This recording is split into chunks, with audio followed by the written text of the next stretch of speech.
Hi everyone. Welcome to Green Corn Moon 2021. It's me, Reverend William Ashton. I'm back. It's been about 5 months since I've been on this side of the camera.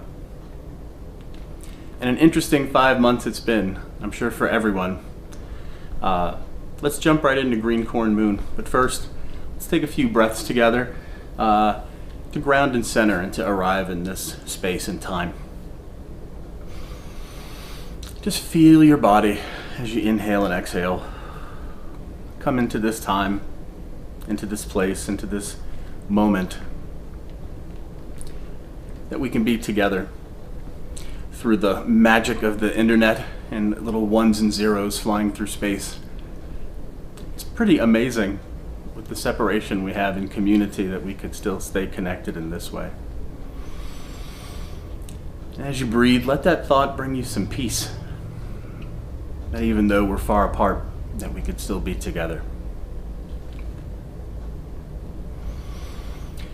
Breathe in, breathe out. Arrive in the here and now.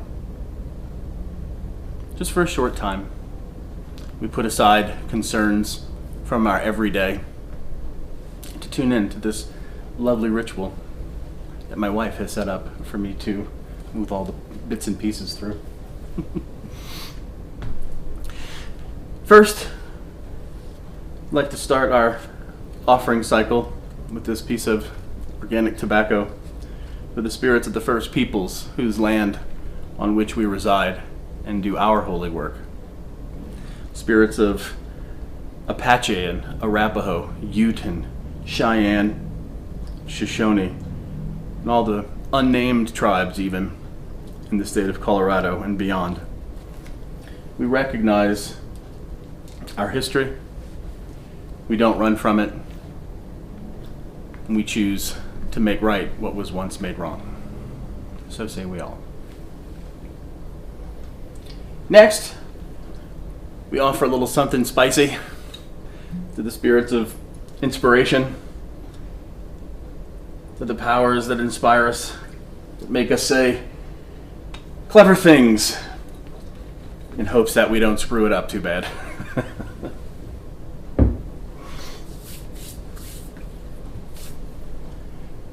We next make offering to the Earth Mother, the great spirit of Gaia, the bioconsciousness that provides for all living things on her bosom. Animals, plants, beings, seen and unseen. May you, Earth Mother, always provide and bless us with your bounty. So before we get to talking about Green Corn Moon, we need to rebuild our cosmos. Cosmos is the thing that holds us together beautifully.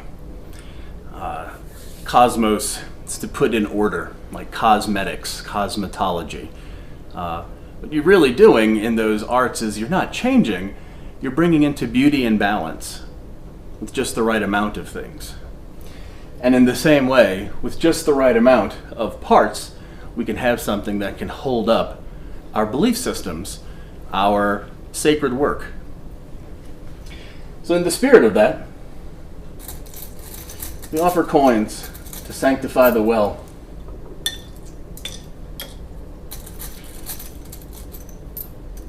This pool of emotionality that brings us right feeling, orthopathy. Next, we kindle the spark of a fire.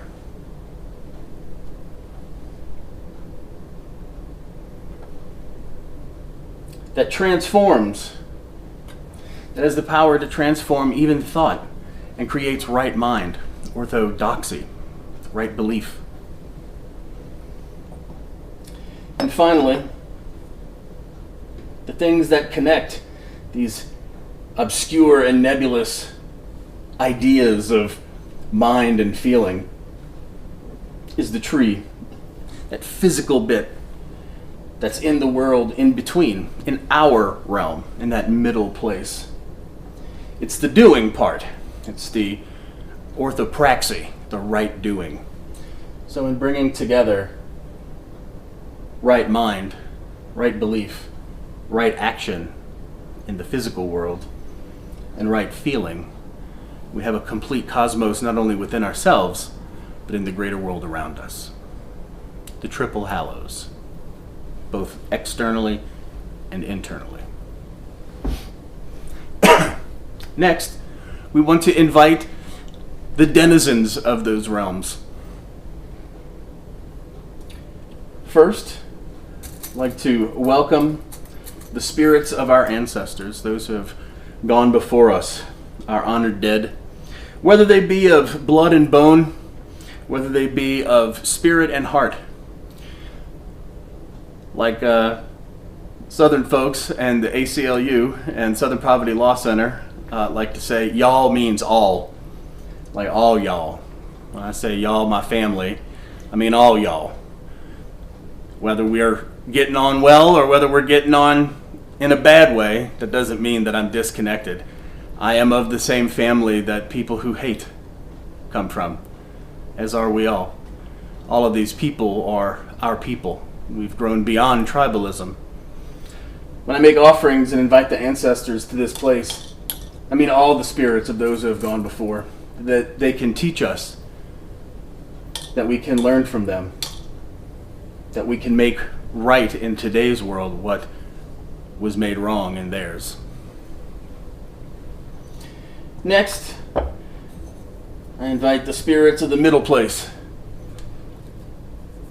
whether they be fish or reptiles or furry cute things or rabbits that live in your yard that your wife feeds every day. You don't know that I'm talking about Rev Missy. Well, you missed that, the story of the yard bun. You'll have to ask her to tell you that one. These are the action beings, right? We invite our ancestors to fill our hearts with the right stuff, right? We invite the middle realm beings to fill our actions with the right things. Because in the middle realm, we have animals, perhaps unseen beings, and we have other people. And it's through watching those right actions, or perhaps wrong actions, that help us learn how to be in our doing. We invite them to this sacred space. Next, we make this offering to invite the numinous beings, those deities, to this sacred space. The deities that are supposed to be beyond human comprehension or concern. But the more we read about them, the more we discover how human they are.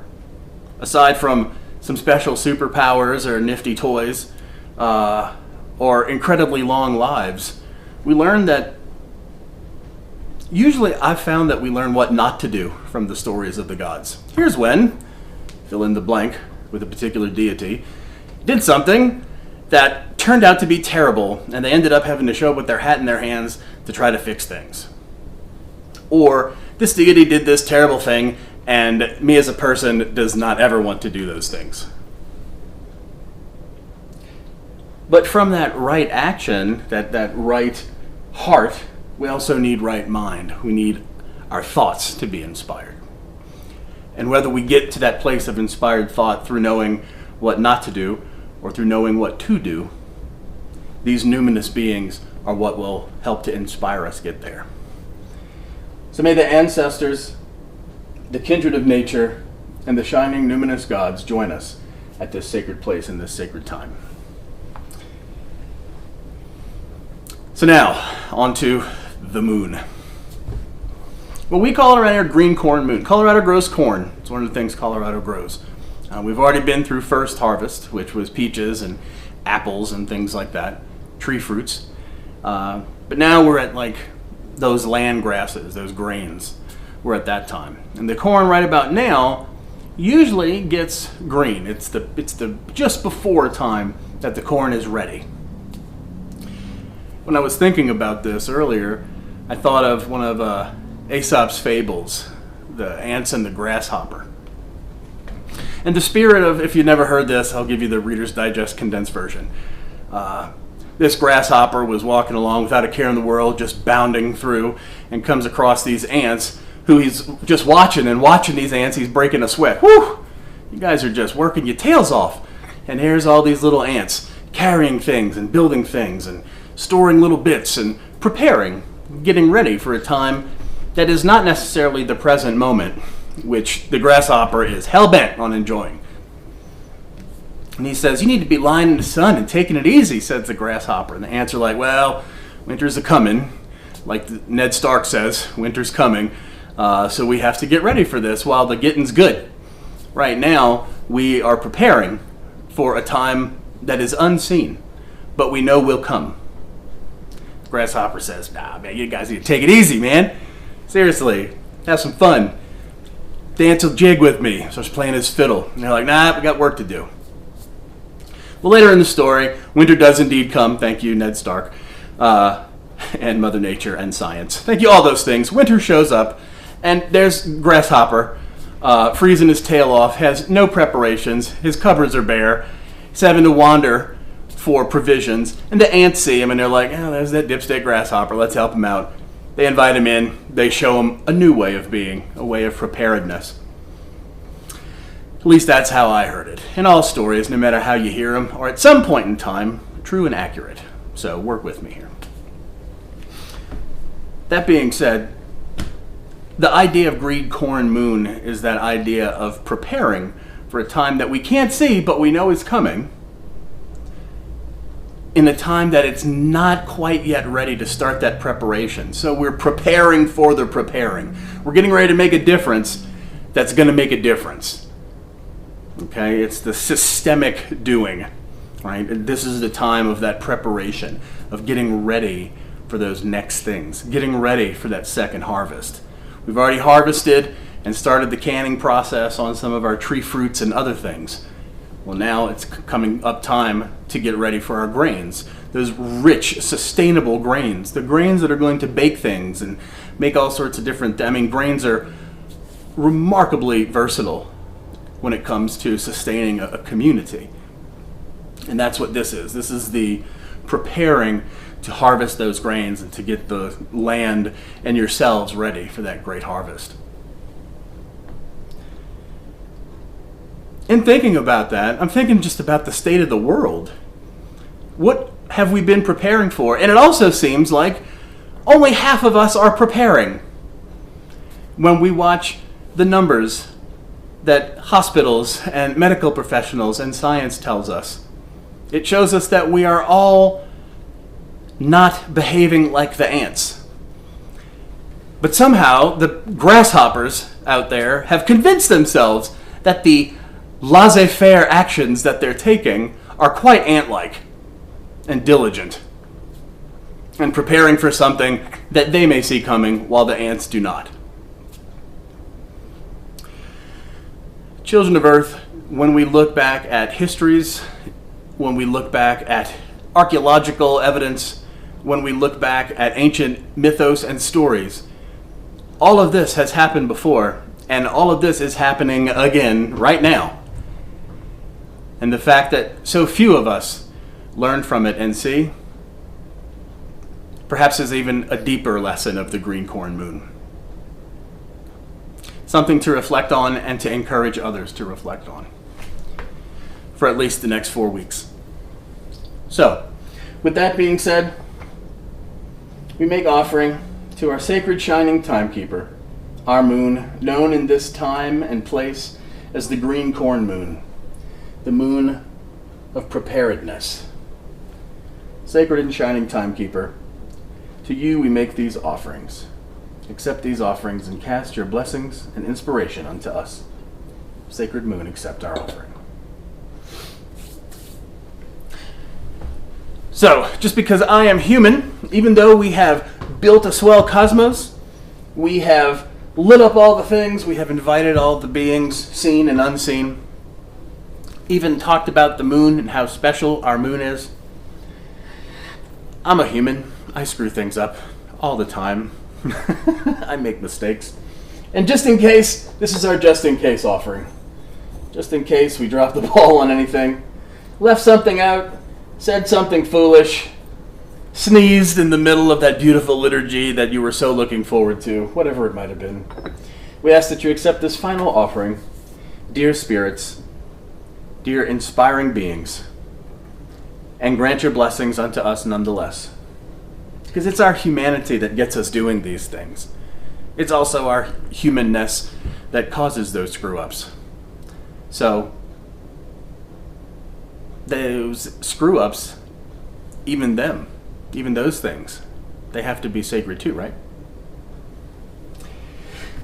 So, with offerings made, we now reach into the bag of fortune telling to find an omen.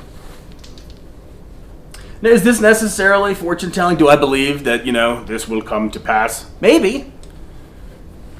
As before. Will it now? I don't know. And even if you don't come to the runes in that way, or the omen in that way, for 4 weeks to have something in this world of hundreds of thousands of choices and options being bombarded upon you at any given minute, to have a little something that you can return to focus on, a lens to see the world through, even if it's for a short time, helps to bring some clarity and strength to that experience of so many choices and perhaps confusion. It gives us a lens to look through to make things clearer. So, God's be good. May the true sight be upon me and the good speech be mine. May I be blessed with wit, wisdom, and understanding, and the ability to share the gifts that have been given to us this day.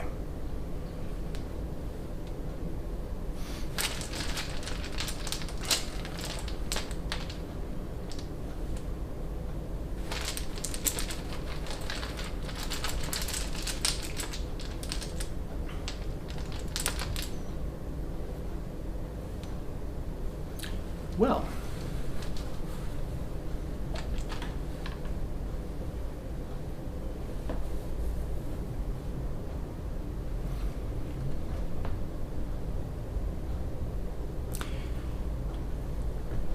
the short version. That which you name and claim as sacred and worthy of legacy will bring you luck and wealth. Pretty good, huh? If you speak runes, it's Otala, the rune of familial or ancestral land, things like this. The things that you put a fence around to say this is ours. Perthro, the luck cup, tilted over like a dice cup. Your luck, there goes your luck tumbling out, using up your luck. And finally, Feu, the rune of cattle. But we call it wealth because at the time that people were using this language, cattle meant wealth. You had a lot of cows, you were a wealthy person, as it were. This is pre the gold standard. This was the beef standard, I guess. So that which we mark as sacred will bring us luck and prosperity. And just like we talked about earlier when I was making offerings to the ancestors, all y'all, think about what you're drawing your fence around. If you're drawing a small fence that can only hold so much and generate so much luck and prosperity, if your boundary ends at the boundary of your fence and not at your neighborhood or not at your community or not at your work community or not at humanity, see where you're drawing that fence around, because it's within there that you're going to draw the most luck and strength. And even if you do choose to draw a small fence, again, there's only so much. It will provide that luck and wealth, but not necessarily in a way that can be of benefit to the world. Consider where you draw your fence when you're looking for your luck and wealth. Think on that for the next 4 weeks. So with that, we take this blessing and drink it into ourselves. Like Michael Dangler and Missy Ashton and Jana Bende and myriad cranes and magpie and other folk like to say, all waters by their very nature are sacred. And for a time, we set these apart to hold these blessings. To hold the blessings of that which we claim as sacred, our sacred boundary. those things within that sacred boundary. Our family, our folk, our people. Y'all. All y'all. Luck. Luck's a good thing to have.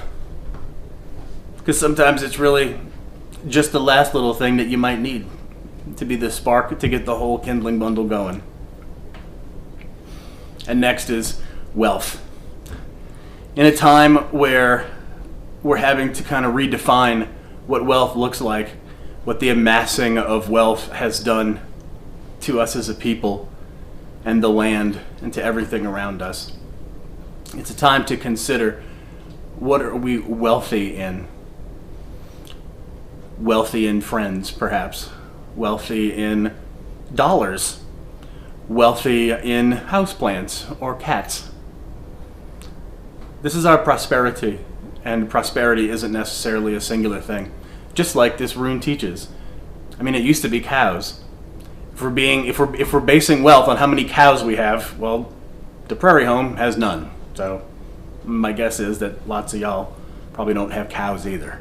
But if you do, you're one cow wealth ahead of us. So wealth means different things. The other thing, it's about how you move your wealth, right? Because it's cattle, you can't just sit on wealth. Wealth has to move. So may these blessings from these staves through the ether come into this cup, filling it with these blessings, that we may be bountiful in this omen for our next 4 weeks.